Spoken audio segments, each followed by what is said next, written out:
الحمد لله رب العالمين والعاقبة للمتقين والصلاة والسلام على أفضل الأنبياء وسيد المرسلين أحمد الحامدين ومحمد المحمودين سيدنا وسيد الأولين والآخرين محمد المبعوث رحمة للعالمين وعلى آله الطيبين الطاهرين وصحابه الكاملين الواصلين والتابعين لهم بالإحسان إلى يوم الدين.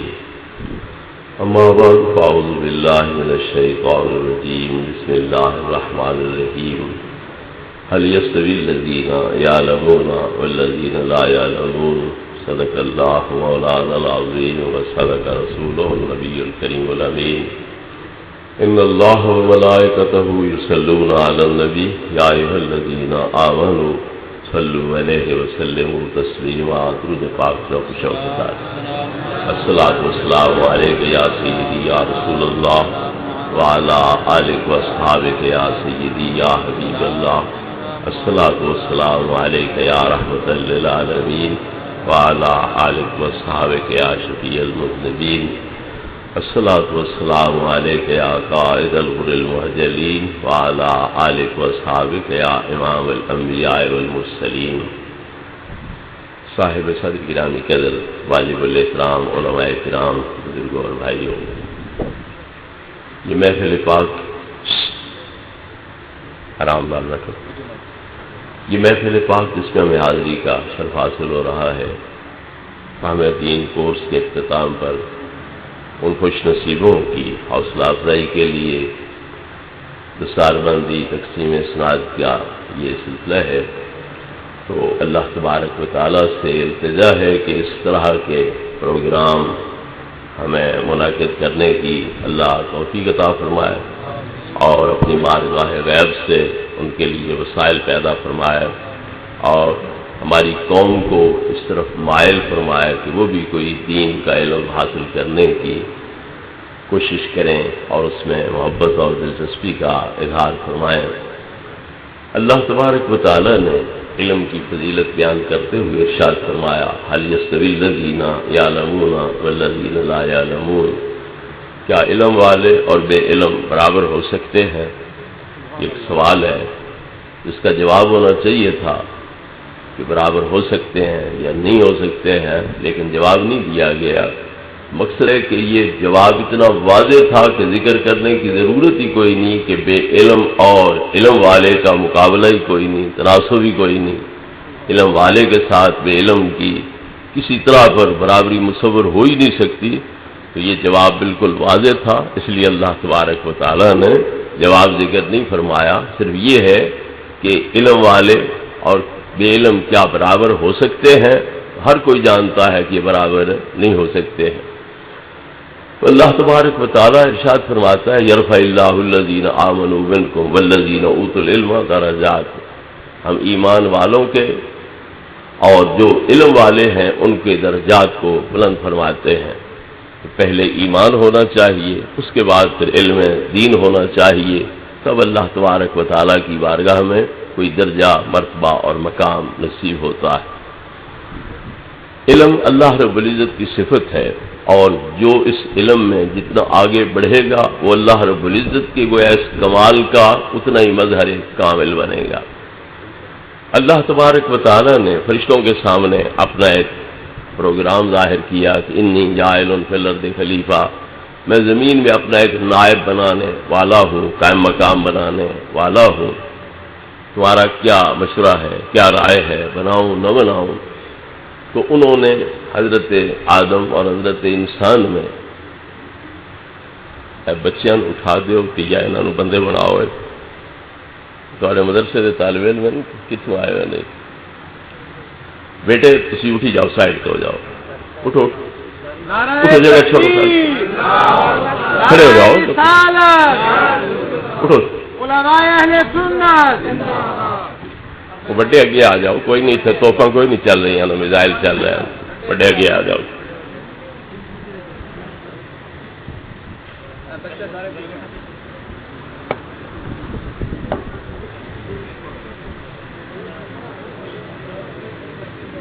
درود پاک پڑھ.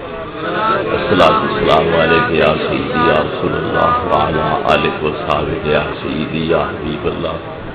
الصلاۃ والسلام علیک یا رحمۃ للعالمین وعلی آلک و صحابک یا شفیع المذنبین. اللہ تبارک و تعالیٰ نے اپنا پروگرام ملائکہ کے سامنے رکھا کہ میں زمین میں اپنا خلیفہ بنانے لگا ہوں. تو فرشتوں نے دیکھا کہ جس شخصیت کو پیدا کرنے کا اللہ رب العزت پروگرام بنا رہا ہے اس میں حرص ہوگا، جس کے تحت وہ ہر چیز اپنے اندر سمیٹنے کی کوشش کرے گا. سب کچھ میرا ہو، میرے قبضے میں ہو، میں ہر چیز کا مالک بنوں. اور اس میں غضب ہے، غصہ ہے. جو اس کے اندر رکاوٹ ڈالے گا وہ اسے ختم کر دے گا، قتل کر دے گا، تباہ کر دے گا. اس طرح پر خوریزی ہوگی، فساد ہوگا. رہ گیا عقل، تیسری قوت وہ ہے. تو پھر ایک اور 2 11. تو پھر اکیلی عقل ان 2 ردی قوتوں کا مقابلہ کس طرح کر سکے گی؟ تو نتیجہ یقیناً یہی نکلے گا کہ زمین میں فساد پھیلے گا، خوریزی ہوگی، قتل و غارت ہوگی. اس لیے اپنا مشورہ کیا اتجعل فیہا من یفسد فیہا ویسفک الدماء. کیا تو زمین میں ایسی مخلوق کو پیدا کرنے لگا ہے جو زمین میں فساد پھیلائیں، خوریزیاں کریں، اور ہم موجود ہیں. وَنَحْنُ نُسَبِّحُ بِحَمْدِكَ وَنُقَدِّسُ لَكَ. ہم تیری تسبیح کرتے ہیں، تیری پاکیزگی بیان کرتے ہیں، تیری حمد و ثنا کرتے ہیں. ہمارے ہوتے ہوئے پھر اور کسی کی ضرورت کیا ہے؟ ہم ہر وقت تیری یاد کر رہے ہیں، اس لیے ہم ہی کافی ہے. یہ خلافت کا تاج پھر ملے تو ہمیں مل جائے. تو اللہ تبارک و تعالیٰ نے کیا فرمایا؟ انی اعلم ما لا تعلمون. جو کچھ میں جانتا ہوں وہ تم نہیں جانتے ہو. میرا علم تم سے بہت زیادہ ہے. میں یہ سمجھتا ہوں اور جانتا ہوں کہ جب ان کی عقل شریعت کے نور سے منور ہو جائے گی اور ان کی قوت غضبیہ اور قوت حرص جو ہے اور شہوانی تو وہ عقل کے تابع ہو جائے گی، تو وہ اس طرح ترقی کریں گے کہ تم فرشتے ان کی گرد راہ کو تکتے رہ جاؤ گے، وہ اس بلند مقام پہ پہنچ جائے. نعرہ تکبیر، نعرہ رسالت. تم نے اکیلے دیکھا کہ اس میں حرص والی قوت ہے، شہوانی خیالات ہے، اس میں غضب ہے، غصہ ہے. اکیلی عقل کیا برابری کرے گی؟ جب عقل پورے شریعت سے منور ہوگی اور اس کی یہ خواہشات عقل کے تابع ہو جائے گی، حرص بھی عقل کے تابع ہو جائے گی، خواہشات نفسانی بھی عقل کے تابع ہو جائیں گی، پھر یہ وہ ترقی کرے گا کہ تم اس کا تصور بھی نہیں کر سکتے ہو اور تم ان کی گردے راہ ہی تکتے رہ جاؤ گے. اب اللہ تبارک و تعالیٰ نے حضرت آدم علیہ السلام کی ان پر جو فضیلت ظاہر فرمائی تو وہ علم کے لحاظ سے فضیلت ظاہر فرمائی. وَعَلَّمَ آدَمَ الْأَسْمَاءَ كُلَّهَا.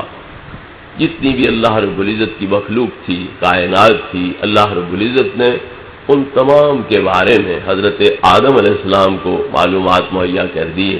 اس چیز کے پیدا ہونے کا مقصد کیا ہے، فائدہ کیا ہے، اس کی غرض و غایت کیا ہے، اس کا نام کیا ہے، اس کے منافع کیا ہے. یہ تمام تفصیلات حضرت آدم علیہ السلام کو بتلا دیں.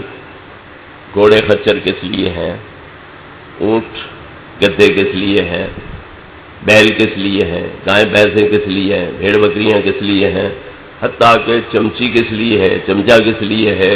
تو چھوٹی سے چھوٹی چیز، بڑی سے بڑی چیز کا نام بھی بتلا دیا، فائدہ بھی بتلا دیا، خاصیت بھی بتلا دی. اس کی تخلیق کا مقصد جو ہے وہ بھی آپ کے سامنے رکھ دیا. ثم عرضهم علی الملائکہ. پھر انہیں فرشتوں میں پیش کیا کہ ان چیزوں کے نام بیان کرو، فائدے بیان کرو، خاصیتیں بیان کرو، تخلیق کے مقاصد اغراض بیان کرو. تو فرشتے گھٹنے ٹیک کے اور کیا کہا؟ سبحانک لا علم لنا الا ما علمتنا. ہمارا علم محدود ہے، تھوڑا سا ہے جو تو نے عطا کیا ہے. ہمارا علم اتنا وسیع نہیں ہے کہ ہم آدم کے علم کی برابری کر سکیں. تو اللہ رب العزت نے فرمایا یا آدم انبئہم باسمائہم. تم ان کو ان چیزوں کے نام بتلاؤ، فائدے بتلاؤ، خاصیات بتلاؤ، تخلیق کے مقاصد ان کے سامنے بیان کرو. تو آدم علیہ السلام نے فر وہ تمام چیزیں ان کے سامنے بیان کر دیں. تو اللہ رب العزت نے کیا فرمایا؟ اسجدوا لآدم. اب یہ استاد بن گئے، تم شاگرد بن گئے، لہذا اپنی نورانی پیشانیاں ان کے آگے زمین نیاز پہ رکھو اور ان کی عظمت کو اس طرح پر سلام عقیدت پیش کرو۔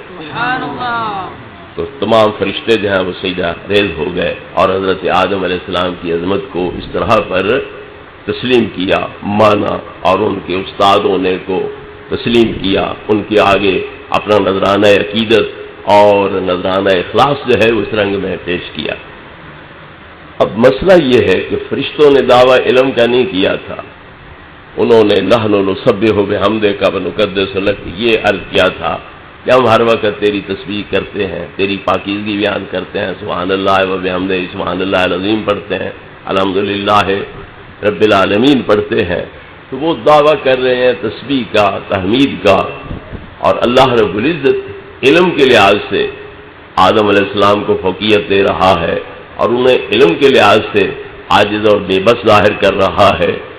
تو دعویٰ ان کا اور تھا، انہیں عاجز ثابت کیا جاتا، ضد کیا جاتا، معذور مجبور ثابت کیا جاتا، تو اس دعوے کے لحاظ سے جو دعویٰ انہوں نے کیا ہی نہیں ہے اس لحاظ سے کیوں انہیں مجبور معذور ثابت کیا جا رہا ہے؟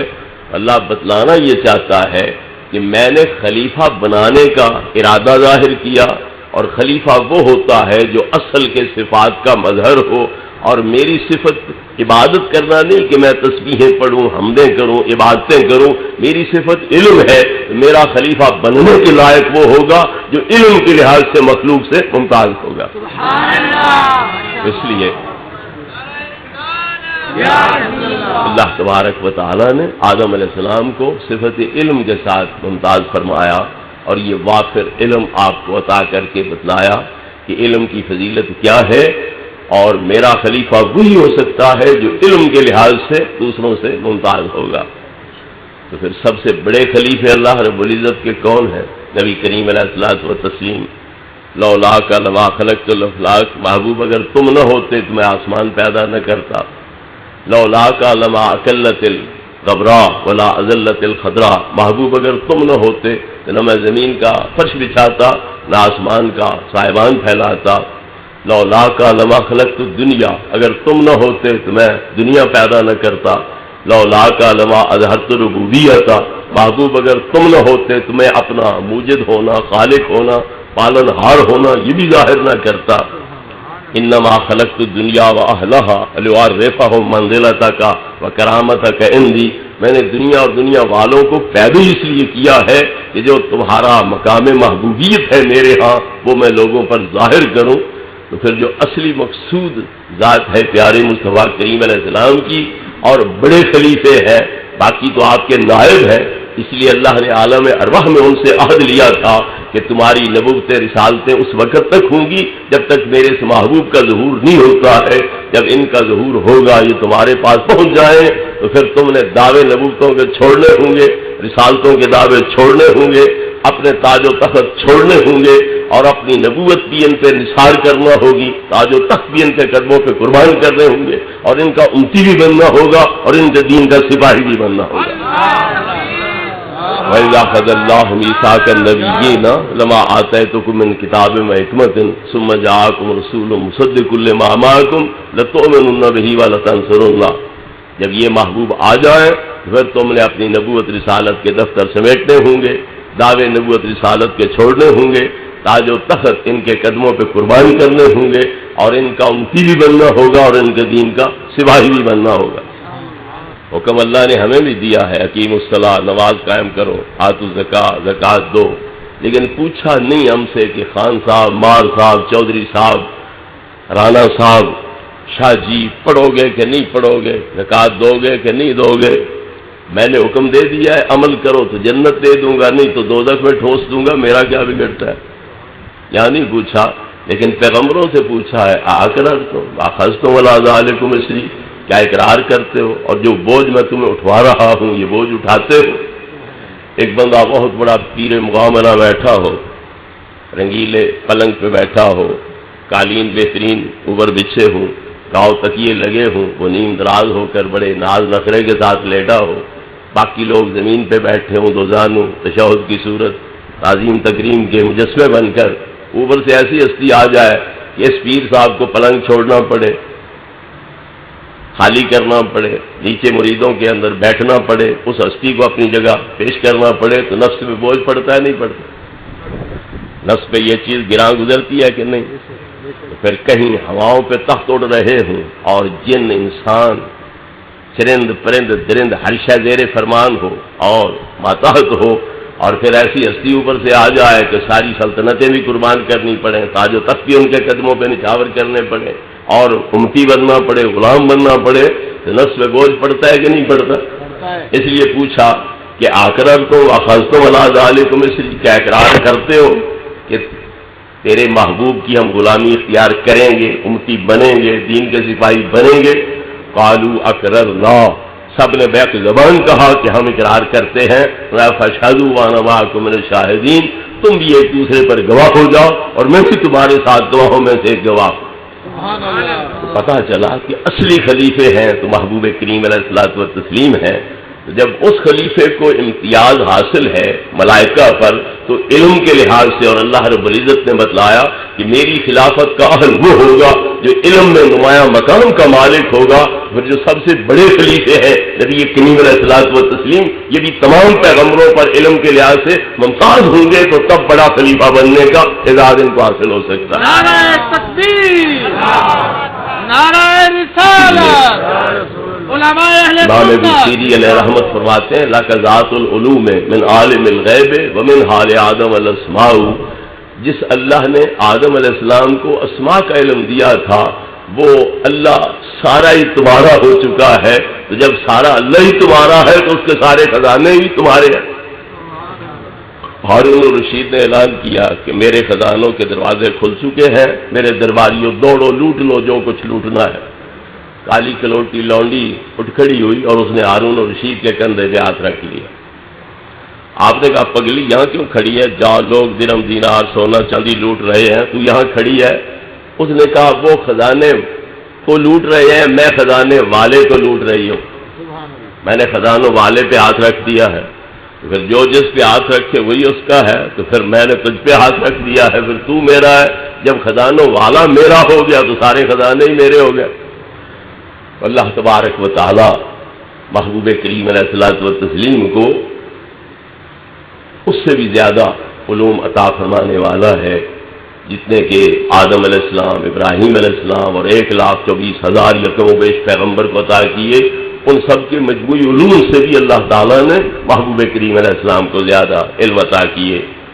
اللہ فرماتا ہے وَأَنزَلَ اللَّهُ عَلَيْكَ الْكِتَابَ وَالْحِكْمَةَ وَعَلَّمَكَ مَا لَمْ تَكُنْ تَعْلَمْ وَكَانَ فَضْلُ اللَّهِ عَلَيْكَ عَظِيمًا، اے محبوب ہم نے تم پہ کتاب نازل کی، حکمت نازل کی، اور جو کچھ بھی تم نہیں جانتے تھے وہ سب کچھ تمہیں جتلا دیا۔ علماء حضرات تشریف فرما ہے، ان سے پوچھئے اسماء اور ماں کے لفظ میں بہت بڑا فرق ہے۔ اسماء وہ چیزیں ہیں جو اللہ کی ذات پر، صفات پر دلالت کرتی ہیں، تو ماں کا لفظ اس سے بھی عام ہے کہ جو کچھ بھی تم نہیں جانتے تھے، اسماء نہیں جانتے تھے، مسمیات نہیں جانتے تھے، اللہ کی ذات، اس کی صفات، اس کی شیونات، جو کچھ بھی نہیں جانتے تھے وہ سب کچھ میں اللہ نے تمہیں جتلا دیا ہے۔ تو علامہ کا ما لم تکن تعلم، جو بھی تم نہیں جانتے تھے وہ سب کچھ میں اللہ نے تمہیں جتلا دیا ہے۔ کچھ لوگ نبی پاک کے علم کی کمی بیان کرتے ہیں تو مجمع بڑے جوش میں آ کے نعرے لگاتا ہے، نعرہ تکبیر، اللہ اکبر۔ کیا اللہ کی بڑائی بیان کی ہے کہ اللہ کا رسول جاہل ثابت ہو گیا، اللہ کا نبی بے علم ثابت ہو گیا؟ تو ان اللہ کے بندوں سے پوچھتا کوئی نہیں کہ نبی کریم علیہ السلام اگر شاگرد ہیں تو اللہ کے، اور تو کسی کے شاگرد ہیں کوئی نہ، تو جس کا شاگرد فیل ہو جائے یا جاہل نکلے، بے علم نکلے، بے خبر نکلے، اس استاد کی عزت افزائی ہوتی ہے یا اس کی عزت میں کمی آتی ہے؟ یا تو کوئی اور استاد ہو نبی کریم علیہ السلام کا، جب صرف اور صرف اللہ استاد ہے۔ علامہ کا ما لم تکن تعلم، میں اللہ نے تمہیں سکھلایا اور وہ کچھ سکھلایا جو تم نہیں جانتے تھے، پھر اللہ کے اس دعوے کو تم جھٹلا رہے ہو، اللہ رب العزت کی توہین کر رہے ہو۔ اللہ فرماتا ہے کہ اتنا زیادہ علم میں نے تمہیں کیوں دیا؟ علم دینا میرا فضل ہے، اور جتنا فضل تم پہ ہے اتنا فضل اور کسی پہ ہے کوئی نہ، اس لیے جتنا علم تمہیں دیا ہے اتنا علم کسی کو دیا ہی نہیں ہے۔ نعرہ تکبیر، نعرہ رسالت، اللہ رب العزت اس پہ ناز فرما رہا ہے کہ میں نے آپ کو علم دیا، میں نے آپ کو عالم بنایا، میں نے سب کچھ دکھلایا۔ اگر ہم تنقیدیں کرتے ہیں، علم میں کوتاہی ثابت کرتے ہیں، تو ہم اللہ کی ذات کو نشانہ بنا رہے ہیں۔ بہرحال محبوب کریم علیہ الصلوۃ والتسلیم کو اللہ رب العزت نے سب سے زیادہ علم عطا فرمایا۔ تو علم اللہ کی صفت ہے، اور اللہ رب العزت اپنے پیغمبران کرام کو اور اپنے پیاروں کو یہ عطا فرماتا ہے۔ اور محبوب کریم علیہ الصلوۃ والتسلیم نے علماء کرام کو انبیاء علیہ السلام کا وارث قرار دیا ہے۔ العلماء ورثۃ الانبیاء، جو علماء ہیں وہ انبیاء کے وارث ہیں۔ تو انبیاء اللہ رب العزت کے قائم مقام ہوئے علم کے اندر، اور علماء انبیاء علیہ السلام کے قائم ہوئے علم کے اندر، تو پھر نتیجہ کیا نکلے گا؟ اللہ کے خلیفے نبی اور نبیوں کے خلیفے وارث علماء، تو نتیجہ کیا نکلا کہ اللہ کے خلیفے اور اللہ کے علم کے وارث ہیں تو وہ علماء امت ہیں، علماء کرام ہیں۔ یہ ایک بہت بڑا اعزاز ہے۔ اللہ تبارک و تعالی نے محبوب کریم علیہ الصلوۃ والتسلیم کو اور ہر پیغمبر کو کیوں بھیجا؟ اگر ہر بندے کی عقل کافی ہوتی، اپنی اچھائی برائی، اپنے حق میں نفع نقصان کے اندر وہ خود کفیل ہوتے، اللہ پیغمبروں کو نہ بھیجتا، تو پتہ چلا کہ اللہ تبارک و تعالیٰ کے نزدیک ہر بندہ اپنے بارے میں اچھائی برائی نفع نقصان اس کا مستقل علم نہیں رکھتا۔ اس لیے اللہ تبارک و تعالیٰ نے پیغمبران کرام کو بھیجا، پہلے انہیں پڑھاتا ہے، سکھلاتا ہے، انہیں جتلاتا ہے، پھر لوگوں کے پاس ان کو بھیجتا ہے کہ لوگوں کی تربیت تم جا کے کرو۔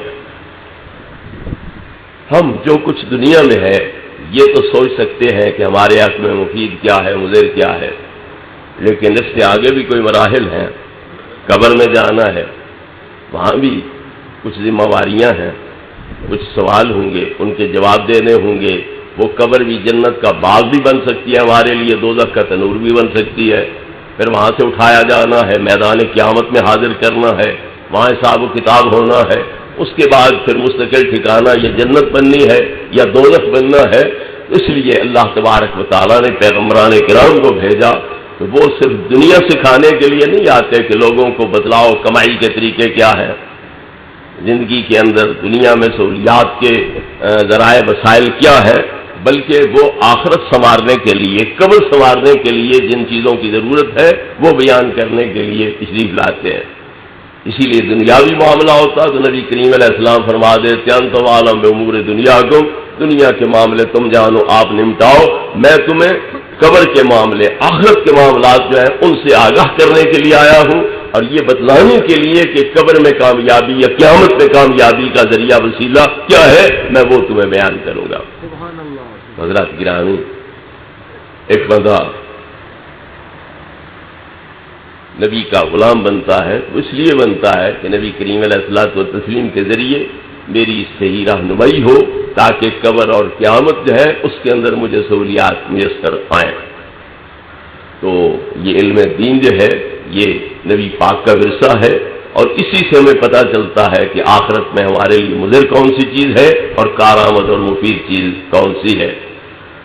یہی منصب نبی پاک کا اللہ رب العزت بیان فرما رہا ہے، یتلو علیہم آیاتہ ویزکیہم ویعلمہم الکتاب والحکمہ، وہ لوگوں پر اللہ کی آیات کی تلاوت کرتے ہیں، ان کو پاک کرتے ہیں، اور انہیں کتاب کی تعلیم دیتے ہیں، اور انہیں حکمت کا درس دیتے ہیں۔ وَإِن كَانُوا مِن قَبْلُ لَفِي ضَلَالٍ مُبِينٍ، اگرچہ وہ پہلے کھلی گمراہی میں تھے، تو محبوب پاک اپنی تعلیمات کے ذریعے انہیں گمراہی کے گڑھوں سے نکالتے ہیں اور ہدایت کے بام نور تک اور بلند سریہ والا مقام جو ہے اس تک پہنچاتے ہیں، بلکہ اللہ کی ذات کے ساتھ اس علم کے ذریعے، عمل کے ذریعے ان کو واصل فرماتے ہیں۔ حضرات گرامی، یہ مشن انبیاء علیہ الصلوۃ والسلام والا مشن ہے، یہ ان کی سنت، ان کا طریقہ ہے جس پر علماء دین جو ہیں وہ عمل پیرا ہوتے ہیں۔ اللہ فرماتا ہے لولا نفر من کل فرقۃ منهم طائفۃ لیتفقهوا فی الدین ولینذروا قومهم اذا رجعوا الیہم لعلهم یحذرون، ہر قوم سے، قبیلے سے کچھ لوگ نکلنے چاہیے، وہ جا کے دین پڑھیں، سیکھیں، پھر واپس گھر آئیں اور باقی لوگوں کو وہ وہاں پر دین کی تعلیم دیں۔ ہر بندہ گھر سے نکل پڑے دین حاصل کرنے کے لیے تو دنیاوی کاروبار ٹھپ ہو کے رہ جائے گا، اور اگر بالکل کوئی نہ جائے تو پھر دین کی سمجھ کوئی نہیں ہوگی، تو قبر خراب، قیامت خراب ہوگی۔ اس لیے ہر قوم قبیلے میں سے کچھ لوگ نکلنے چاہیے تاکہ وہ دین کے عالم بنے اور پڑھ کے آئیں تو پھر اپنے لوگوں کو وہ عقائد صحیح بتلائیں، عمل صحیح بتلائیں، ان کی تربیت کریں، ان کو تعلیم دیں۔ تو طریقہ اصل یہ ہے کہ لوگ جائیں، پڑھ کے آئیں، پھر گھر بیٹھے ہوئے اپنے برادری کے، محلے کے، شہر کے لوگوں کو تعلیم دیں۔ ایک آج کل نیا طریقہ نکلا ہوا ہے کہ لوگ گھر سے نکلتے ہیں تبلیغ کے لیے، پڑھتے کوئی نہیں، ویسے ہی تبلیغ کے لیے چل پڑتے ہیں۔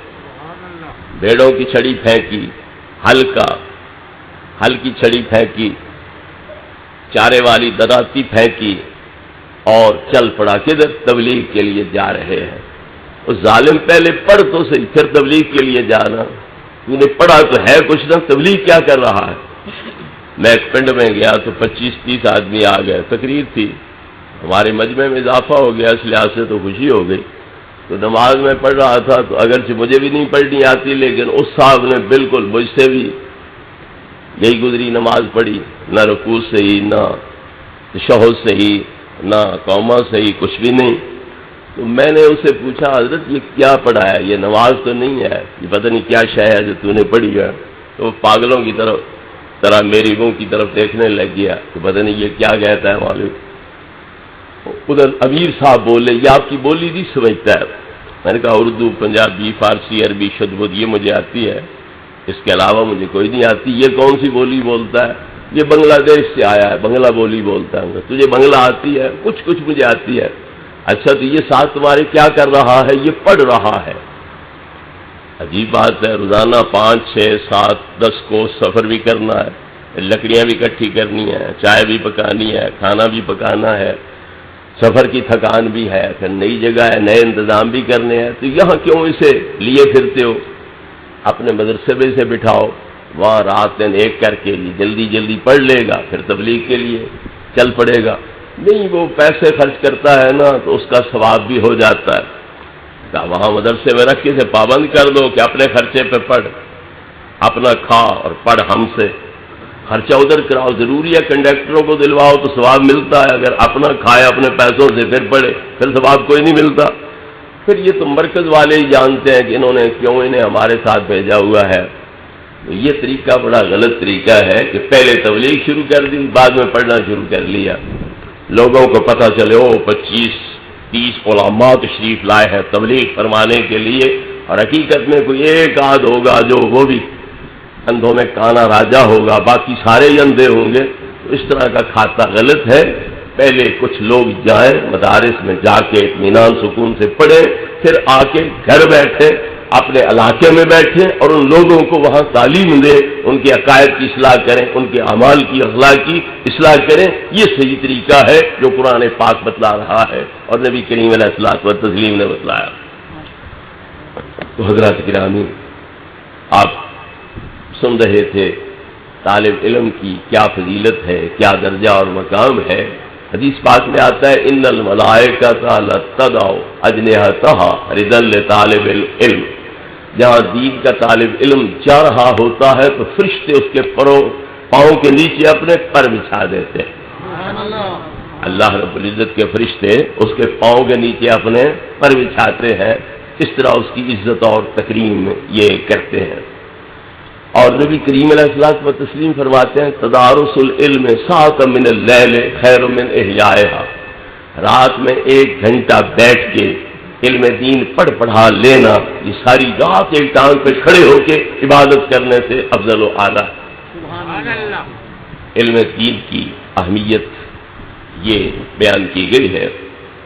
نبی کریم علیہ الصلوۃ والتسلیم ارشاد فرماتے ہیں کہ جو بچہ بھی گھر سے نکلتا ہے علم دین حاصل کرنے کے لیے اور اللہ کی رضا کی خاطر وہ علم دین حاصل کرتا ہے اور وہ دوران طالب علمی مر جاتا ہے، فَبَيْنَهُ وَبَيْنَ النَّبِيِّينَ دَرْجَةٌ وَاحِدَةٌ، وہ طالب علم جو طالب علمی کے دوران مر رہا ہے اور تکمیل بھی کر سکا ہے، اس کا درجہ کیا ہوگا؟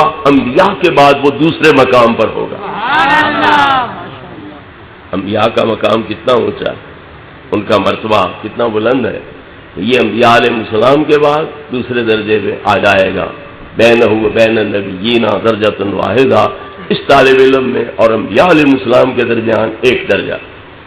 تو جو نہیں تکمیل کر سکا وہ انبیاء کے بعد ہے دوسرے درجے میں، تو جو تکمیل کر لیں اور دین کی خدمت کرتے رہیں، تبلیغ کرتے رہیں، تعلیم دیتے رہیں، آگے لوگوں کو پڑھاتے رہیں، ان کی اخلاق درست کرتے رہیں، ان کے اعمال درست کرتے رہیں، اخلاقی تربیت دیتے رہیں ان کو، پھر ان کا مقام کیا ہوگا؟ سبحان اللہ، وہ طالب علم سے پیچھے ہوں گے۔ اس کا مطلب یہ ہوا کہ وہ انبیاء علیہ السلام کے پہلوؤں میں جگہ پائیں گے، وہ کریم ذاتیں ان کو اپنے پہلوؤں میں جگہ عطا کریں گے۔ طالب علم ان کے بعد دوسرے درجے میں ہوگا، اور جو ایسے علماء ہوں گے وہ انبیاء کرام علیہ السلام کی معیت اور رفاقت کے ساتھ پہراور ہوں گے۔ حضرات گرامی، ایک طالب علم کا جو سونا ہے اس نیت پر کہ میں راحت حاصل کر لوں تاکہ پھر سبقوں کا تکرار کروں، سبق یاد کروں، تو وہ سونا بھی عبادت بن جاتا ہے۔ ابو ہریرہ رضی اللہ تعالیٰ عنہ دین کے ایک ایسے ہی طالب علم تھے، تو نبی کریم علیہ الصلوۃ والتسلیم نے ان کو تہجد کی چھٹی دے رکھی تھی۔ یہ عشاء کے بعد جو ہم 2 رکعت نفل پڑھتے ہیں، صرف ان 2 نفلوں کے یہ پابند تھے، تہجد کے پابند نہیں تھے کہ تو حدیثیں یاد کرتا ہے لہذا تیرے لیے وہی بڑی عبادت ہے، تو صرف یہ 2 رکعت نفل پڑھ لیا کر، باقی تہجد کی تیرے لیے ضرورت کوئی نہیں ہے۔ اس طرح کی سہولت نبی کریم علیہ الصلوۃ والتسلیم کی طرف سے انہیں عطا فرمائی گئی ہے۔ میرے بزرگوں اور بھائیوں، اگر تو ہم نے ہمیشہ اسی دنیا میں رہنا ہے، آگے کوئی جہان نہیں، کوئی زندگی نہیں، کوئی نفع نقصان کی توقع میں نہیں، پھر تو ہم دنیاوی علوم بھی حاصل کریں اور دنیاوی ترقیاں بھی کریں، کوٹھیاں بنائیں، زمینیں خریدیں، باغ لگائیں، یہ وہ۔ لیکن اگر مومن ہونے کی حیثیت سے ہمیں تسلی ہے کہ یہ جہان ہم نے چھوڑنا ہے، قبر میں جانا ہے اور وہیں سے ہمارا حساب کتاب شروع ہو جانا ہے، تو پھر ہمیں کوئی لمحہ زندگی کا غفلت میں نہیں گزارنا چاہیے، اللہ کی یاد میں گزارنا چاہیے۔ حضور پیر سیال خواجہ شمس العارفین رضی اللہ تعالیٰ عنہ فرماتے ہیں، دنیا کا جو بھی کام رہ جائے دوبارہ ہو سکتا ہے، مگر جو سانس غفلت میں گزر جائے اس کی قضا نہیں دی جا سکتی۔ کیوں؟ باغ لگانا تھا، اس سال نہیں لگا، اگلے سال لگ جائے گا، کوٹھی بنانی تھی، اس سال نہیں بنی، اگلے سال بن جائے گی۔ لیکن جو سانس غفلت میں گزر گیا، نہ وہ سانس پلٹ کے آئے گا، نہ جو اس میں اللہ کا ذکر کرنا تھا وہ ذکر ہو سکے گا۔ تو اس لیے غفلت میں گزرے سانس کی قضا نہیں دی جا سکتی، باقی ہر کام جو ہے وہ دوبارہ ہو سکتا ہے۔ حضرات گرامی، ہمارا یہ جو علم ہے یہ بہت بڑی عبادت ہے، اور اس کو حاصل کر کے اس کے مطابق عمل کرنا یہ بہت بڑی سعادت ہے، جس طرح حضور غوث پاک رضی اللہ عنہ کے بارے میں میرے برادر عزیز مولانا محمد سہیل صاحب آپ کے سامنے بیان فرما رہے تھے۔ محبوب کریم علیہ الصلوۃ والتسلیم فرماتے ہیں کہ جو دین میں لے کر کے تمہارے پاس آیا ہوں، یہ اس طرح ہے جس طرح کہ بارش ہوتی ہے، جس طرح بارش ہوتی ہے یہ دین اس طرح پر ہے۔ آگے فائدہ اس سے کون اٹھائے گا؟ جس میں صلاحیت ہوگی، استعداد ہوگی، فائدہ وہ اٹھائے گا، جس میں صلاحیت استعداد نہیں ہوگی وہ فائدہ نہیں اٹھائے گا۔ اگر ایسی زمین ہے کہ جو بارش کا ہر قطرہ جذب کرتی ہے، اچھی زمین ہے، فصل اگانے والی زمین ہے، تو پھر وہ زمین آپ بھی سرسبز شاداب ہو جائے گی، گھاس اگیں گے اس میں، فصلیں اگیں گی اس میں، انسان فائدہ اٹھائیں گے، جانور فائدہ اٹھائیں گے، تو زمین آپ بھی سرسبز شاداب ہو گئی، اور انسانوں کے لیے، جانوروں کے لیے بھی وہ کارآمد ثابت ہو رہی ہے۔ اور اگر زمین پکی ہے، سخت ہے، نشیب ہے، پانی کو اپنے اندر جمع کر لیتی ہے، تو چلو فصل نہ اگی، گھاس پھوس نہ ہوگی، غلے نہ دیے، انسان اور جانور اس طرح پر اسے فائدہ نہ اٹھا سکے، تو پھر پینے کے کام وہ پانی آئے گا، انسانوں کے پینے کے کام، جانوروں کے پینے کے کام، اسی سے آگے کھیتی باڑی میں وہ پانی بہت زیادہ ذخیرہ ہو جائے تو اسے کھیتی باڑی میں استعمال کر لیا جاتا ہے، لوگ اسی پر پیٹر وغیرہ رکھ کے اپنی کھیتی سیراب کر لیتے ہیں، تو لہذا یہ بھی کارآمد ثابت ہو گئی۔ اور اگر اونچے پہاڑ ہیں اور خشک ہیں، سخت پتھر ہیں، کوئی مٹی وغیرہ نہیں ملی ہوئی، تو پانی اوپر بارش کا برسے گا، ادھر ادھر بہہ جائے گا، الٹا نیچے سیلاب آ جائے گا، نیچے بھی تباہی پھیلائے گا، وہ آپ بھی فائدہ کوئی نہیں اٹھائے گی جگہ، اور دوسروں کے لیے نقصان کا باعث بھی بن جائے گی۔ تو جن کے دل نرم ہوتے ہیں، جو شریعت کے علم کو جذب کرتے ہیں، اور پھر اللہ کا ڈر خوف ان کے دل میں پیدا ہوتا ہے، وہ اس شریعت کے مطابق عقیدے رکھتے ہیں، عمل کرتے ہیں، اور پھر محنتیں کرتے ہیں، مجاہدے کرتے ہیں، تو وہ اس پہلی زمین کی طرح ہوئے جس نے بارش کا ہر قطرہ اپنے اندر جذب کیا، خود بھی سرسبز و شاداب ہوئے، اور انسانوں کی حیات کا موجب بھی بنے، اور جانداروں کی حیات کا موجب بھی بن گئے۔ حضور غوث پاک رضی اللہ عنہ ہو، خواجہ ہند غریب نواز ہو، حضور بابا فرید الدین گنج شکر ہو، حضور محبوب الہی ہو، حضور شاہ نصیر الدین چراغ دہلوی ہو، حضور شاہ سلیمان توسوی ہو، حضور پیر سیالو، تو یہ لوگ پردیسوں میں رولتے رہے، علم دین پڑھتے رہے، اور پھر اس کے مطابق عمل کرتے رہے، مجاہدے ریاستیں کی، نتیجہ کیا نکلا؟ خود بھی اس شریعت کی برکت سے سرسبز و شاداب ہوئے، اور جس پہ نگاہ کرتے گئے اسے بھی کامیاب بناتے گئے، اور اس کو بھی منزل مقصود تک واصل بنواتے گئے۔ یہ اس پہلی زمین کی مانند ہے، اور جو ہم جیسے بے عمل عالم ہیں، لوگوں کو واعظ نصیحت کرتے ہیں، تو چلو شریعت کے اس آب حیات سے خود فائدہ انہوں نے اس طرح کا نہ اٹھایا جس طرح اللہ کے ولیوں غوثوں قطبوں نے اٹھایا، لیکن اس آب حیات کو اپنے اندر ذخیرہ کیا، لوگوں کو صحیح عقائد بیان کیے، لوگوں کو صحیح اعمال بیان کیے، انہوں نے سن کے عمل کیا تو وہ تر گئے اور ابدی حیات جو ہے وہ پا گئے۔ اس طرح ان کے لیے یہ حیات کا موجب بن گئے، ان کے لیے نجات کا موجب بن گئے، اور ترقی کا موجب بن گئے۔ یہ دوسری زمین کی مانند ہو گئے۔ اور جو گمراہ لوگ ہوتے ہیں وہ یہ علم دین پڑھتے ہیں تو الٹی مت ان کی ہوتی ہے، وہ خود بھی فائدہ نہیں اٹھاتے بلکہ دوسروں کے لیے بھی تباہی کا موجب بن جاتے ہیں۔ تو بحمدہ تعالیٰ علماء اہل سنت وہ عمل بھی کرتے ہیں اور لوگوں کے عقائد بھی درست کرتے ہیں، اعمال بھی درست کرتے ہیں، تو خود بھی فائدہ اٹھاتے ہیں اور دوسروں کو بھی فائدہ پہنچاتے ہیں اور ان کی نجات کے باعث بنتے ہیں۔ ایک دوسرا معنی اس حدیث کا یہ ہے کہ بعض حضرات وہ ہیں جو علم دین حاصل کرتے ہیں، پھر ان میں غور خوض کرتے ہیں، اجتہاد کرتے ہیں، جس طرح امام حنیفہ ہو گئے، امام شافعی ہو گئے، امام مالک ہو گئے، امام احمد ابن حنبل ہو گئے، انہوں نے وہ دین پڑھا، قرآن کے علوم حاصل کیے، حدیث پاک کے علوم حاصل کیے، ان میں غور خوض کیا، اجتہاد کیا، اور پھر مختلف مسائل کا حل لوگوں کے سامنے رکھا، اور صدیوں سے لوگ ان کی فقہ سے استفادہ کر رہے ہیں اور فیض یاب ہو رہے ہیں۔ تو یہ زمین کے پہلے طبقے کی مانند ہے جس نے شریعت مصطفی کی بارش کے ہر قطرے کو اپنے اندر جذب کیا اور پھر اس میں غور و خوض کیا، اور اس کا نتیجہ کیا نکلا کہ لوگوں کے امام بنے اور ان کو ایک لائن جو ہے وہ دے دی، ایک فکر دے دیا، اور عمل کے لحاظ سے ایک رستہ واضح ان پہ کر دیا، اور قیامت تک یہ فیض ان کو پہنچ رہا ہے۔ دوسری قسم کے وہ علماء ہیں، قرآن یاد کر لیا، حدیثیں یاد کر لیں، اجتہاد نہ کر سکے، ان کے اندر گہرائی میں اتر کے اور باریکیاں جو ہے ان تک نہ پہنچ سکے، لیکن لوگوں کو آیتیں سنائیں، لوگوں کو حدیثیں سنائیں، یہ فیض ان تک پہنچایا۔ یہ علماء محدثین جو ہیں یا مفسرین جو ہیں یا حفاظ یا قراء حضرات جو ہیں، تو یہ دوسری مثال ان کی ہو جائے گی۔ تو بہرحال جو بھی صورت ہو، نبی پاک کا جو دین ہے یہ بارش کی طرح ہے، یہ آب حیات ہے، اور جو اس کے مطابق عمل کرے گا تو پھر وہ سب سے اعلیٰ مقام پہ فائز ہوگا، اور جو عمل میں کمی بھی کرے لیکن کی نفس سے یہ علم حاصل کر لے اس کے لیے بھی بہت بڑا فائدہ ہے۔ محبوب کریم علیہ الصلوۃ والتسلیم فرماتے ہیں الدنیا ملعونۃ وملعون ما فیہا، ساری دنیا ملعون اور جو اس میں ہے وہ بھی ملعون، الا ذکر اللہ او ما والاہ او عالم او متعلم۔ اگر لعنت سے کوئی بچتا ہے تو چار طبقے جو ہیں وہ بچتے ہیں، اللہ کا ذکر کرنے والے، ان سے محبت رکھنے والے، یا جو عالم ہیں یا جو طالب علم ہے، تو باقی ساری دنیا ملعون۔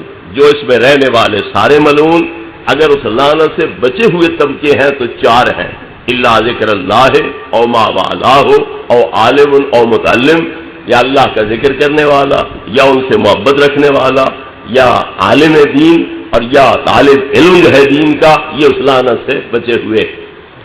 اور ذکر بھی وہی کرے گا جس میں علم ہوگا، جس میں علم کوئی نہیں تو وہ ذکر کیسے کرے گا؟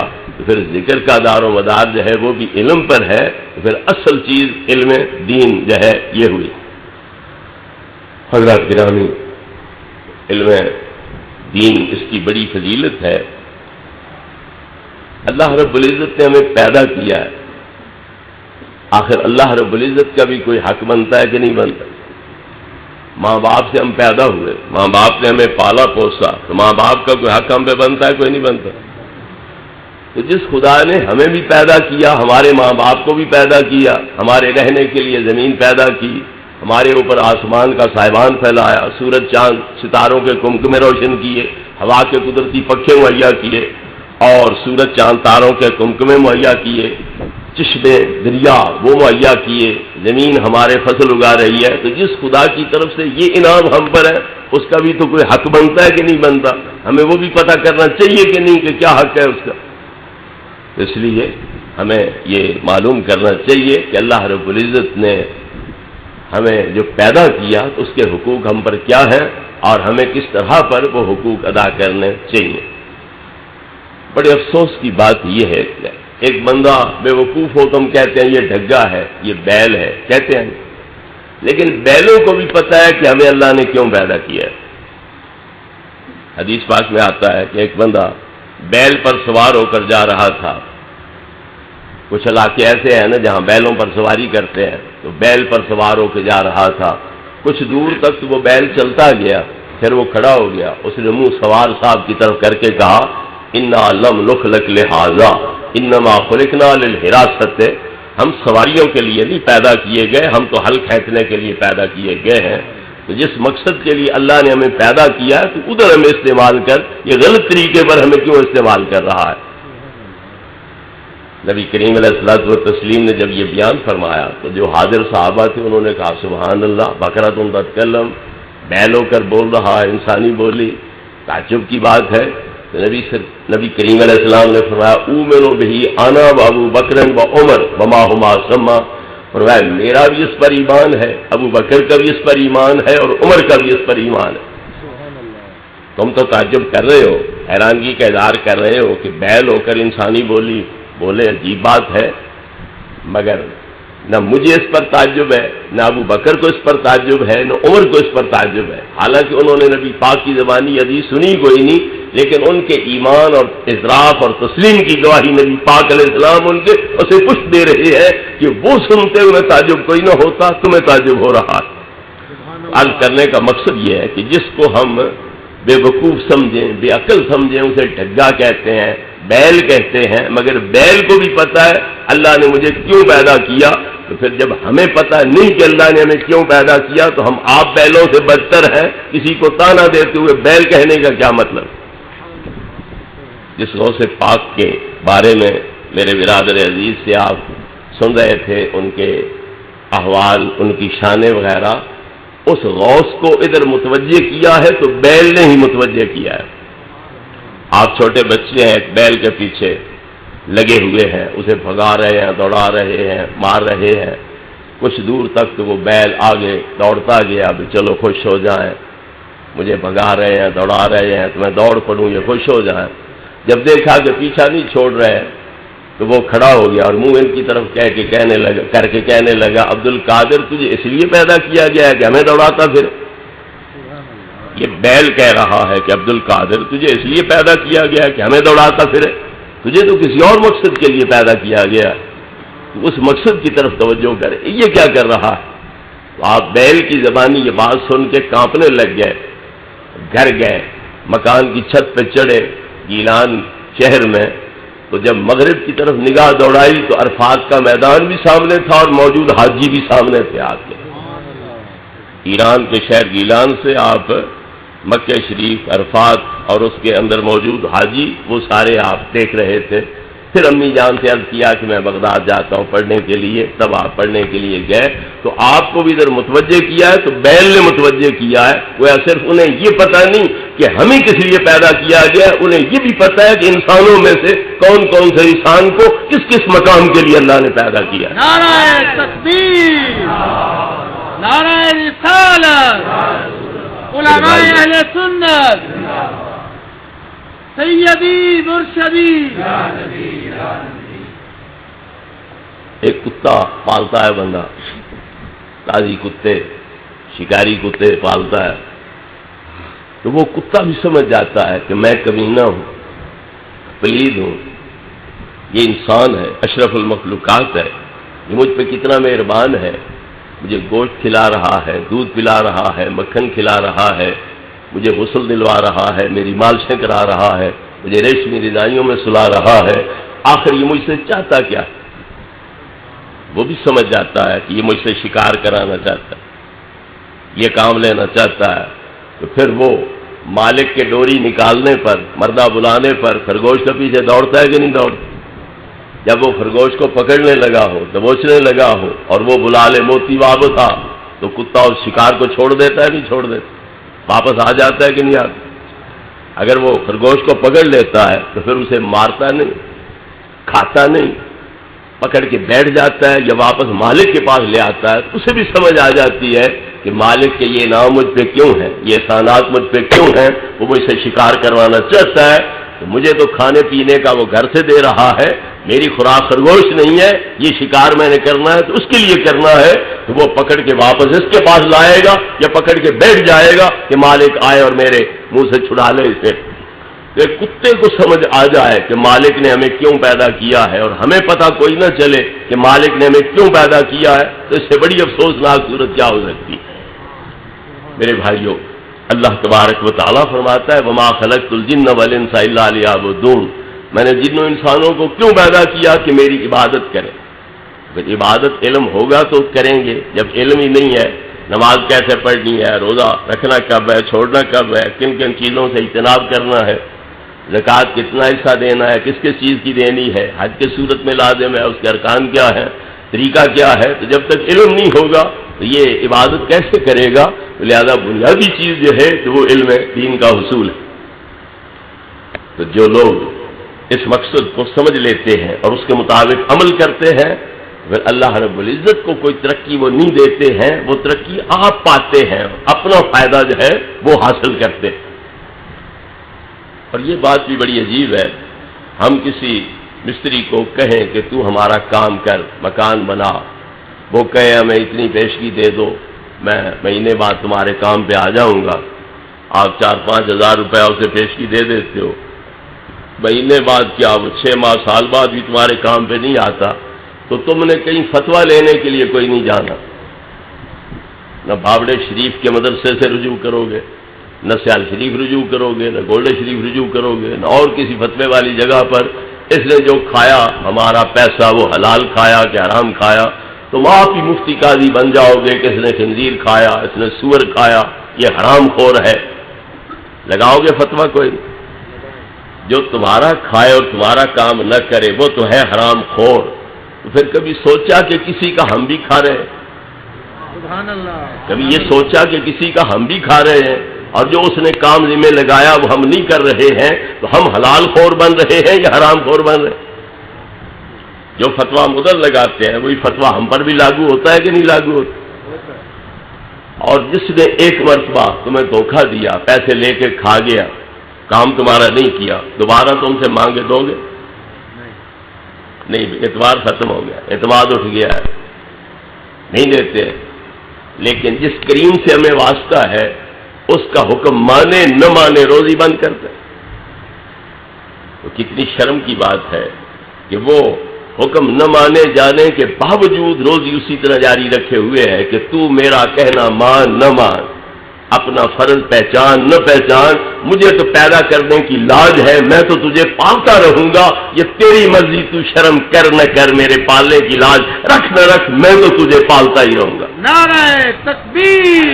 اللہ تبارک و تعالیٰ فرماتا ہے یا ایھا الانسان ما غرک بربک الکریم، تیرے پالنے والا بڑا کریم ہے تو تو مغرور کیوں بنتا جا رہا ہے؟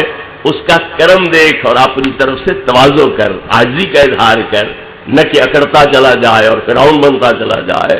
تو اس کریم کے کرم پر دھوکہ نہ کھا، اور تو بھی ذرا سوچ کہ میرے اوپر جو اتنے انعام ہے اس مولا کے، تو مجھ سے چاہتا کیا ہے، مجھے کرنا کیا چاہیے۔ اور پھر لطف کی بات یہ ہے کہ وہ فرماتا ہے کھا میرا کر اپنے لیے۔ اگر ہم سارے اعلیٰ درجے کے متقی بن جائیں تو اللہ کی خدائی میں مچھر کے پر جتنی ترقی نہیں ہو سکتی۔ اگر ہم سارے بدماش، گنڈے، لچے، فرعون نعوذ باللہ کیوں نہ بن جائیں، اللہ کی خدائی میں، الوہیت میں مچھر کے پر جتنی کمی واقع نہیں ہو سکتی۔ کہ اللہ رب العزت کی نہ ترقی اس میں ہے، نہ تنزل اس میں ہے۔ یہ اگر بھلائی ہے تو بھی ہماری ہے، گھاٹا اور نقصان ہے اگر تو بھی ہمارا ہے۔ اور اللہ تبارک و تعالیٰ کے حکم کی اگر تعمیل کرتے ہیں تو پھر اللہ رب العزت ہمیں کس مقام پہ پہنچاتا ہے۔ اللہ فرماتا ہے ما تقرب الی عبدی بشیء احب الی مما افترضت علیہ۔ میرے قریب آنے کا اگر سب سے کوئی محبوب تر ذریعہ ہے تو وہ فرضوں کی ادائیگی۔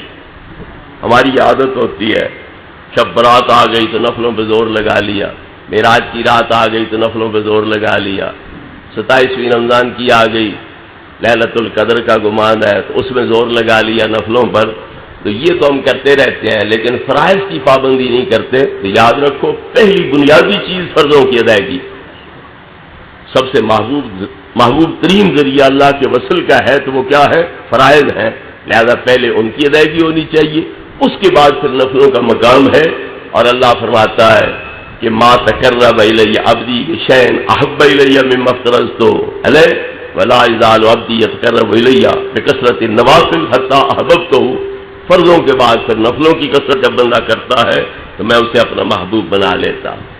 یہ اس کریم کا کرم ہے کہ وہ بندے کی محنت کو ضائع نہیں کرتا، بلکہ اللہ فرماتا ہے تم ایک بالشت میری طرف چلو گے تو میں ایک ہاتھ تمہارے قریب ہو جاؤں گا، تم ایک ہاتھ میرے قریب آؤ گے تو میں پورا کلاوہ تمہارے قریب ہو جاؤں گا۔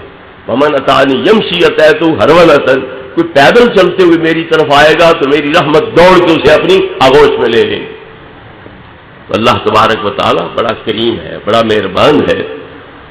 حدیث بات میں ہے کہ جب اللہ کسی بندے کو اپنا محبوب بنا لیتا ہے تو جبریل امین کو پکار کے فرماتا ہے انی احببت فلانا فاحببہ، میں نے فلاں بندے کو اپنا محبوب بنا لیا ہے لہذا تو بھی اس کا محب بن اور اسے اپنا محبوب بنا۔ اللہ حکم دے تو مجال ہے جبریل کی کہ وہ محبت نہ کرے، ون کرتا ہے حضور میرا بھی وہ محبوب ہے، میں بھی محب ہوں، میں اتنا قدر کافی نہیں، ساتوں آسمانوں میں منادی کر کہ فلاں بندے کو اللہ نے اپنا محبوب بنا لیا ہے لہذا تم سارے اس کے ساتھ کیا کرو؟ محبت کرو۔ ساتوں آسمانوں کے اندر منادی ہو رہی ہے، رب جلیل کرا رہا ہے، حضرت جبریل کر رہے ہیں ٹوٹی پھوٹی چٹائی پہ بیٹھنے والے کی، پرانے بوسیدہ پھٹے کپڑے پہننے والے کی، پراگندہ بالوں والے کی، مٹی سے اٹے ہوئے بدن والے کی شان کیا اجاگر ہو رہی ہے کہ رب منادی کرا رہا ہے، جبریل کر رہا ہے، اور آسمانوں کے ساتوں گنبد اس سے گونج رہے ہیں کہ فلاں بندے کو اللہ نے محبوب بنا لیا ہے۔ اے آسمان کے اندر بسنے والے نورانی مخلوق تم بھی اس کے محب بن جاؤ سارے کے سارے۔ پھر حکم ہوتا ہے اب زمین پہ جا اور وہاں کسی اونچی جگہ پہ کھڑے ہو کر ندا دے کہ اے زمین والو دل کی کھڑکیاں کھول کے سن لو کہ فلاں کو اللہ نے محبوب بنا لیا ہے لہذا تم سارے کے سارے اس کے محب بن جاؤ۔ فَيُودَعُ لَهُ الْقَبُولُ فِي الْأَرْضِ، وہ ساری زمین کے اندر اور ہر چیز کے نزدیک مقبول اور محبوب بن جاتا ہے۔ آپ حضرات کو یاد ہے علماء کرام کی زبانی بارہا سنا کہ حضرت سفینہ دشمن کی قید میں تھے، وہاں سے بھاگ نکلے، خلاصی پانے میں کامیاب ہو گئے، جنگل میں پہنچے، تنہا ہے، تلوار کوئی نہیں، نیزہ کوئی نہیں، تیر کمان کوئی نہیں، شیر نے دیکھا انسان ہے، خالی ہاتھ ہے، بڑا پیارا لقمہ ہاتھ آ گیا ہے، وہ گرجتے ہوئے حملہ آور ہونے لگا۔ تو حضرت سفینہ نے سوچا کہ اور ہتھیار تو ہے کوئی نہ، تلوار کوئی نہیں، نیزہ کوئی نہیں، تیر کمان کوئی نہیں، اور مادی ہتھیار تو ہے کوئی نہ، اور یہ جنگل کا بادشاہ ہے، جس طرح کرے کر سکتا ہے، مگر کم از کم میں اسے تعارف تو کرا دوں کہ اگر تو یہاں کا بادشاہ ہے تو کسی بادشاہ کی غلامی کا توق میرے گلے میں بھی۔ سبحان اللہ۔ کیا کہا؟ یا ابا الحارث انا مولا رسول اللہ. وہ شیر ذرا خیال کر کے عملہ کرنا، میں رسول اللہ کا غلام ہوں. انا مولا رسول اللہ، میں رسول اللہ کا غلام ہوں. حدیث پاک میں آتا ہے فبسبس له الاسد. جب یہ لفظ سنے حضرت سفینہ کی زبانی تو وہ شیر جو نگلنے کے لیے حملہ آور ہو رہا تھا وہ ان کے قدموں پہ گر پڑا، پاؤں چاٹ رہا تھا، جوتے چاٹ رہا تھا، دم ہلا رہا تھا اور زبان حال سے کیا کہہ رہا تھا؟ اگر تم رسول اللہ کے غلام ہو تو ہم ان کے غلاموں کے بھی غلام. نہ میں نے جا کے وہاں تبلیغ کی تھی، نہ علامہ وسیم احمد صاحب نے تبلیغ کی، نہ برادر عزیز مولانا محمد سہیل صاحب نے وہاں تبلیغ کی، نہ رائے پنڈ والوں نے وہاں جا کے تبلیغ کی. تو کیسے پتا چل گیا جنگل کے شیر کو کہ کوئی رسول اللہ بھی ہے؟ اسے تو کسی نے نہیں کہا تھا کلمہ پڑھو، شیر کو کسی نے کہا ہے کلمہ پڑھو، تو کیسے پتا چل گیا کہ کوئی اللہ کا رسول بھی ہے؟ اور اس رسول کے غلاموں کا بھی ہمیں غلام بننا چاہیے، ان کی نوکری دینی چاہیے. تو یہ اللہ کی طرف سے منادی کرائی گئی تھی، اس کی طرف سے اعلان کرائے گئے تھے. تو اس بنا پر ان تمام دنیا کی چیزوں کو بھی پتا ہے کہ اللہ کے رسول بھی ہیں اور ان کے غلاموں کا بھی ادب ہم پہ لازم ہے، نوکری ان پہ لازم ہے. وہ شیر صرف یہ نہیں کہ خود حملہ کرنے سے رک گیا بلکہ سپاہی بن گیا، محافظ بن گیا. جدھر کوئی خطرے والی صورت محسوس ہوتی دوڑ کے جاتا تاکہ کوئی بے حیا نہ ہو، کوئی ناقدری نہ کرے، رسول کے غلام کی توہین نہ کرے، ان کو پریشان نہ کرے. دوڑ کے وہاں پہنچ جاتا، جب مطمئن ہو جاتا خطرے والی بات کوئی نہیں پھر آ جاتا.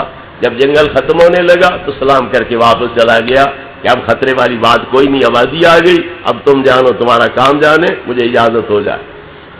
تو اللہ رب العزت کے جو مقبول بندے ہوتے ہیں اللہ تبارک و تعالیٰ ان کے لیے یہ انتظام اہتمام کرتا ہے.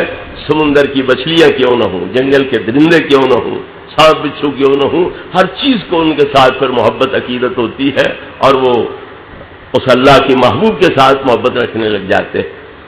پھر اللہ رب العزت کی طرف سے اور انعام اس کے لیے کیا ہوتا ہے جو محبوب بن جاتا ہے. اللہ فرماتا ہے کہ فَإِذَا أَحْبَبْتُهُ كُنتُ سَمْعَهُ الَّذِي يَسْمَعُ بِهِ. جب میں اس بندے کو اپنا محبوب بنا لیتا ہوں تو اس کے کان میں ہوتا ہوں جن سے سنتا ہے. وَبَصَرَهُ الَّذِي يَبْصِرُ بِهِ. اس کی آنکھ میں ہوتا ہوں جس سے دیکھتا ہے. وَيَدَهُ الَّتِي يَبْطِشُ بِهَا. اس کے ہاتھ میں ہوتا ہوں جس سے پکڑتا ہے. وَرِجْلَهُ الَّتِي يَمْشِي بِهَا. اس کے پاؤں میں ہوتا ہوں جن سے چلتا ہے. یہ تو بخاری شریف کی ہے. باقی حدیث کی کتابوں میں یہ اضافہ ہے کہ وَلِسَانَهُ الَّذِي يَتَكَلَّمُ بِهِ. اللہ فرماتا ہے کہ اس کی زبان میں ہوتا ہوں جس سے بولتا ہے. وَفُؤَادَهُ الَّذِي يَعْقِلُ بِهِ. اس کا دل و دماغ میں ہوتا ہوں جس کے ساتھ وہ سوچتا ہے اور غور و فکر کرتا ہے. اہل حدیث علماء اور دیوبندی علماء کا مقتدا پیشوا ہے اسماعیل دہلوی. وہ اپنے پیر و مرشد کے حوالے سے اس حدیث کا مفہوم اس رنگ میں واضح کرتا ہے جس طرح لوہے کا ٹکڑا آگ کی بھٹی میں ڈال دو اور آگ کو بھڑکاؤ، کچھ دیر کے بعد اسے نکالو تو وہ لوہا کالا تھا اب آگ کی طرح لال ہو چکا ہوگا. پہلے جلاتا نہیں تھا تو اب جلانے لگ جائے گا. کیوں کہ اس نے آگ پر اپنا آپ وار دیا تو جو کچھ آگ کے پاس تھا آگ نے وہ سب کچھ اس کے حوالے کر دی. اپنا حسن ظاہر بھی دے دیا، باطنی تاثیر بھی دے دی. وہ کالا تھا اسے لال بنا دیا، جلاتا نہیں تھا اسے جلانے کی طاقت جو ہے وہ مل گئی. تو اگر آگ کی ذات پر لوہے کا ٹکڑا اپنا آپ وار دیتا ہے تو آگ اپنا سب کچھ اسے دے دیتی ہے. تو جو اللہ کی پیدا کردہ آگ ہے اگر وہ اتنی سخاوت کر سکتی ہے تو جو اس آگ کا خالق و مالک ہے تو اس کے نام پر اپنے آپ کو مٹا دیتا ہے اور اپنی ہستی کو وار دیتا ہے تو پھر وہ اسے کیوں نہ اپنی صفات کا مظہر اور نمونہ بنائے. اسی لیے امام راضی علیہ رحمت فرماتے ہیں کہ جب بندے کے کان اللہ کے نور سے منور ہو جاتے ہیں تو سمع القریب والبعید. جس طرح قریب سے سنتا ہے اسی طرح دور سے سنتا ہے. وَإِذَا صَارَ نُورُ جَلَالِ اللَّهِ بَصَرًا لَهُ رَأَى الْقَرِيبَ وَالْبَعِيدَ. جب اللہ کا نور اس کی آنکھوں میں سماتا ہے تو جس طرح قریب سے دیکھتا ہے اسی طرح دور سے دیکھتا ہے. وَإِذَا صَارَ نُورُ جَلَالِ اللَّهِ يَدًا لَهُ قَادَرَ عَلَى التَّصَرُّفِ فِي الصَّعْبِ وَالسَّهْلِ وَالْقَرِيبِ وَالْبَعِيدِ. جب اللہ کے نور سے اس کے ہاتھ منور ہوتے ہیں تو جس طرح قریب مدد دے سکتا ہے دور بھی مدد دے سکتا ہے. آسان کام جس طرح کر سکتا ہے مشکلات بھی یہ ٹال سکتا ہے اور حل کر سکتا ہے. تو لہذا یہ علم دین پڑھ کے ہم اس پہ عمل کریں تو اس میں ہمارا بھلا ہے، اللہ بھی خوش ہو جائے گا، نبی پاک بھی خوش ہو جائیں گے، اور فائدہ اس کا نہ اللہ کو پہنچے گا نہ نبی پاک کو۔ فائدہ پہنچنا ہے تو ہمیں ہی فائدہ پہنچنا ہے۔ تو جب ہمیں قبر کا مرحلہ درپیش ہے، قیامت کا مرحلہ درپیش ہے، اور ابدی زندگی آگے ہے، یہ فانی زندگی ہے، سانس ہمارا کتنا ناپائیدار ہے، ہماری حیاتی کا دار و مدار سانس پر ہے۔ اگر ہم منہ سے باہر سانس نکالیں، ناک سے اس کے بدلے دوسرا سانس اندر نہ آئے تو زندگی ختم ہوگی کوئی؟ ہم لوگ سائیکلوں پہ سفر کرتے ہیں، کاروں پہ سفر کرتے ہیں، موٹروں پہ سفر کرتے ہیں، بسوں پہ سفر کرتے ہیں، تو انہوں نے سٹپنی ساتھ رکھی ہوتی ہے کوئی نہیں، تاکہ کہیں کوئی کانٹا چبھے، ٹائر جو ہے وہ پھٹے تو پھر سفر خراب نہ ہو جائے، منزل مقصود تک رسائی میں ہم ناکام نہ ہو جائیں۔ تو ایک متبادل انتظام ان کے پاس ہوتا ہے کہ وہ سٹپنی جو ہے دوبارہ جوڑ لی، سفر جاری رکھا۔ ہماری کوئی سٹپنی ہے؟ چلو وہاں سٹپنی نہیں ہوتی تو پچ سلوشن ہوتا ہے، وہ لگا لیا پچ وغیرہ، ٹیوب بحال ہو گئی، درست ہو گئی، پھر ہوا بھر لی، پھر سفر جاری کر لیا۔ ہمارے لیے کوئی پچ سلوشن کا انتظام ہے؟ یہاں نہ کوئی ٹیوب ہے، نہ کوئی وال ہے، نہ کوئی واشل ہے کہ ہوا کو اندر بند کیا جا سکے، بس آ جا رہی ہے، اندر والا سانس باہر جائے، باہر سے اندر کوئی نہ آئے، جتنا بڑا ملک ہو، مہر ہو، خان ہو، چودھری ہو، ڈھیر۔ اب مٹی کی قبر جو ہے اس کے حوالے مٹی کے ساتھ مٹی ہو جائے گا، یہی ہماری زندگی ہے۔ تو پھر ان لمحات سے کیوں نہ فائدہ اٹھایا جائے، اور اپنے خالق مالک کے کرم سے کیوں نہ ہم جھولیاں بھریں اور اس کے خزانے کو کیوں نہ لوٹیں۔ تو ہر یہ بات بھی ذرا ذہن میں رہے کہ یہ نہیں کہ تم سارے طالب علم بن جاؤ، مسجدوں میں آ کے بیٹھ جاؤ۔ یہ مسجدوں میں بیٹھنا کوئی ضروری نہیں، صرف اتنا ضروری ہے ہاتھ کارول دل یارول، ہل چلاؤ، دل کا تعلق اللہ کی ذات سے ہو، نبی پاک کی ذات سے ہو، دکانداری کرو، کام ادھر ہو، کپڑا ناپ رہے ہو، جو بھی کر رہے ہو، لیکن دل کی توجہ اللہ رب العزت کی طرف ہو، حکمت کر رہے ہو، دل کی توجہ ادھر ہو، ہاتھ کارول دل یارول، یہ طریقہ اختیار ہونا چاہیے۔ اور آج کل تو لوگ بڑے ترقی یافتہ ہیں، ٹریکٹر چلا رہے ہوتے ہیں، ہل چلا رہے ہوتے ہیں، ساتھ نور جہاں کی تقریر سن رہے ہوتے ہیں، سریہ ملتانی کا خطاب دل نواز سن رہے ہوتے ہیں بڑی توجہ کے ساتھ۔ تو اگر وہ ہو سکتا ہے تو قرات کی ٹیپیں بھی تو ہو سکتی ہیں، تقریروں کی ٹیپیں بھی تو ہو سکتی ہیں، اللہ اللہ بھی تو ہو سکتی ہے، وہ بھی تو ساتھ کام چل سکتے ہیں۔ اس لیے یہ زندگی کا سرمایہ بڑا قیمتی سرمایہ ہے، اور یہ ضائع نہیں جانا چاہیے۔ علم دین حاصل کرو، اس کے مطابق عمل کرو۔ اللہ تبارک و تعالیٰ مجھے بھی آپ حضرات کو بھی توفیق عطا فرمائے۔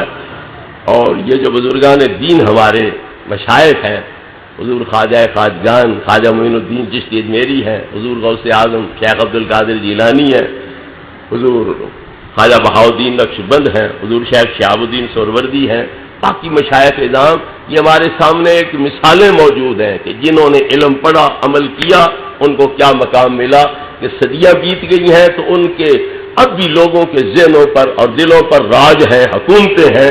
لوگ ماں باپ کی قبر نہیں تلاش کر سکتے، لیکن وہاں حاضریاں روز دے رہے ہوتے۔ ادھر ماں باپ کے لیے فاتحہ انہیں یاد نہیں رہتی، لیکن ادھر